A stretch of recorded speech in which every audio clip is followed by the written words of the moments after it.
Deighton. I'm an advanced development engineer for Hydro, which is the world's largest vertically integrated aluminum supplier. So I'm an engineer. I'm not an IT person. So I guess first of all, thanks for inviting us out here. And I guess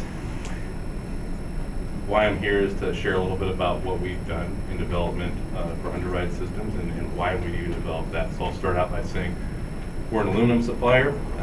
We work. Our customers are the trailer companies who use these guards, and my specific role is to look at applications which we could benefit them, and generally that's always been a lightweighting option. So I'll kind of give you a little brief background on where we came at this one. So in 2010, 2011, we kind of took a look at the trailers, always looking for opportunities for us to sell more aluminum. And what that comes down to is generally we're displacing steel. Okay, and one of the last parts of the trailer for us to recognize was steel, was the Underride, and so this idea is, well, could we make a lighter Underride? Because at the time, and I still today, lightweighting is very important for anything that requires energy to move. And that's money. So that was the original goal. Can we reduce the weight on these? And our goal is we don't design parts for the OEs. We're just simply hoping to inspire them or help them and say we can offer these design assistances, because aluminum as a material is not generally well recognized by a lot of engineers. Traditionally it's steel, and so there's some different design aspects to aluminum, and that's where a lot of my job is to help folks who primarily design in steel see some of the advantages of aluminum and how to design with them. So this was just a concept. The concept was a model, and it was to say, hey, look, we through finite element analysis, we can match the strength of a steel guard, and we have an aluminum guard that's lighter.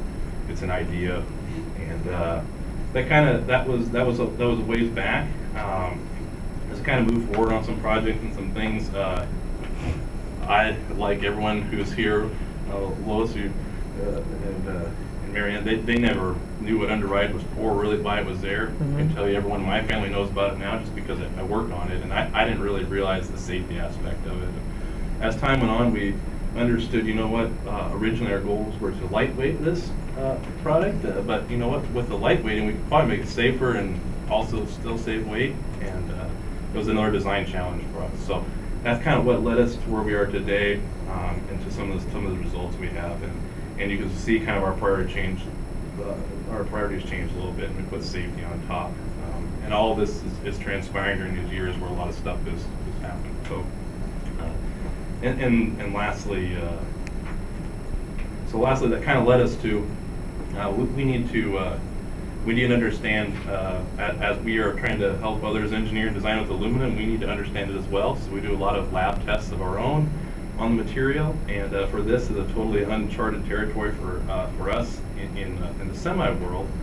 But during these years of development from 2011, and so we've spent a lot of time with the automotive industry as an aluminum supplier, and in that industry, a lot of the focus on safety and lightweighting have kind of culminated to using aluminum for a lot of applications, including crash management systems in cars and vehicles. So we develop a lot of crash boxes, different devices that absorb energy, and it's just an effect of the material itself. So we thought, well, we could integrate some of this in there as well. And that led us to where we are today. I brought just to share a couple videos of our testing and what we're able to accomplish. These are this particular car here is 35 miles an hour, 30% offset, and we chose to run these tests because we passed a regular 100%, and we thought, well, we need to really test this and see where it goes. So that drove us to running these tests here. We just followed with the IHS. We had their guidelines and things, and obviously the trailer OEs are our partners, they're our customers, and we're there to support them. And so we wanted to kind of they're asked to or they're seeing the same things we are from the IHS or from different things, and we just wanted to be on par with what's happening. This is another angle of that same crash. And I think that the important part here is in this particular design, we actually, it's a little over-designed fact that some of the cavities we designed to absorb energy could be further optimized. So really just the same. This is just a concept to show that with aluminum, you can create a safe underride for a weight that doesn't cost, in some applications, the weight savings, but in most applications, there's no weight penalty. Okay. Before and after shot of it, you can see there is some deformation there. We're pretty excited. But the second part of that was we thought, well, can we, this is great. We had one other concept that we'd come up with, and so we went ahead and we tested that as well.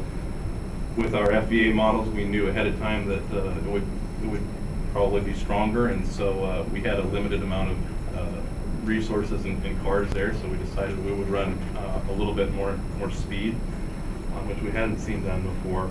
This just illustrates no passenger compartment intrusion, which we kind of came to understand is probably the most important thing of this test here is when you're all said and done, you can open the door and get out.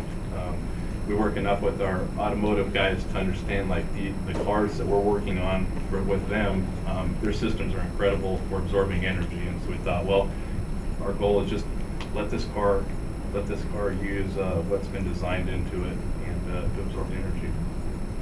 So moving forward, this is a shot of the same test rerun, but at 40 miles an hour, and I had to explain this. I'll put it like this: I had to explain this to my folks who are not engineers, and say, what's the difference of 5 miles an hour? But it's energy. So it's the simple equation is 1/2 mv mass times velocity squared. And so as the velocity goes up, your energy goes up, and it's not a linear relationship. So 5 miles an hour is actually a significant increase in energy.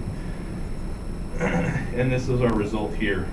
Was just, this guard was able to take it, and we're actually able to utilize some of our crash alloy properties of the bumper itself. I'll show you some pictures of that. But obviously, this bumper started to break away. The bumper itself remained together. What we had was our attachment points failed. I think it's really important to point out too in all this is that we're the first ones to recognize that these are an Underride, like we're working with our automotive customers. An Underride bumper is part of a system. It's not something that if you own a Toyota Corolla, you can't go buy a safer bumper that just bolts on. It's a fully integrated system. And so for us, it was kind of we can only get so close. We don't build the trailers. We're just there to promote an idea and a concept. And in this case, we took it to the limit, and even though we gusseted these frames some more, we broke the rear sill of the trailer. You can see it here giving way, but the bumpers held together and absorbed energy. So there's a lot to it. This is not just a simple. You can't just make something stronger and bolt it on. It's an entire system. And for us in testing, this was just a method for us to kind of finalize. Hey, we validated some of our models and helping with our engineering. I'll walk you through a little. There's a couple more here. This is a before and after. You can see this one obviously took more damage. And this is just an example. Aluminum in general, especially the majority of the common 6000 series alloys, which is what we sell almost every day, your standard 6061 T6. When they go past a yield condition, it will generally crack or fracture. Once the material is cracked or fractured, it loses the ability to absorb energy. And so with a crash alloy, the difference here is you can see this mushrooming effect where the bumpers don't break, but they plastically deform and move around, and in doing so, you're displacing energy. So this was the result of 40 miles an hour. You could open the doors and close the doors of this car and walk away as well. And I think it can just give you a little, just leave you with this. This was a 40 mile an hour, and we got to run these tests. We don't do this normally, and this was kind of something that was a survivable crash. So there's the end there.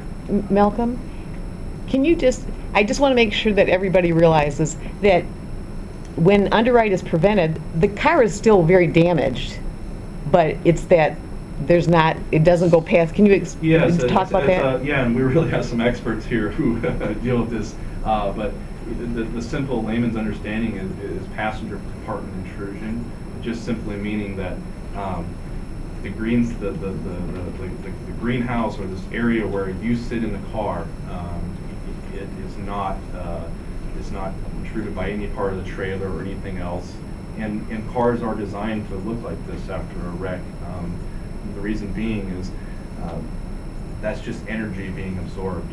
There's a large amount of energy, and it's a very violent to witness these in person is quite the experience. But it's very violent. There's a lot of energy being released, and it has to go somewhere.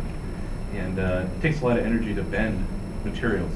And so in our case, with the bending of the aluminum, it absorbs energy, and that's part of a property of that specific alloy.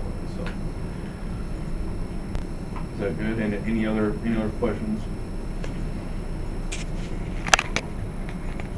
Okay. All right. Thank you.